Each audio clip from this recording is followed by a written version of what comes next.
દાહોદ જિલ્લામાં રાષ્ટ્રીય કૃમિનાશક દિવસની ઉજવણી કરાઈ. તારીખ 10/2/2026 મંગળવારના સાંજે 4 કલાક સુધીમાં દાહોદ જિલ્લાની શાળાઓ અને આંગણવાડી કેન્દ્ર ખાતે 6,41,494 બાળકોને એલ્બેન્ડાઝોલ નામની આપવામાં આવી કૃમિનાશક દવા.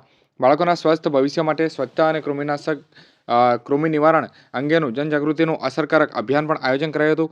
દાહોદ જિલ્લાની તમામ શાળાઓ અને આંગણવાડી કેન્દ્ર પર રાષ્ટ્રીય કૃમિનાશક દિવસ અંતર્ગત વિશેષ કૃમિનાશક દવા વિતરણ કાર્યક્રમનું સફળતાપૂર્વક આયોજન કરવામાં આવ્યું હતું.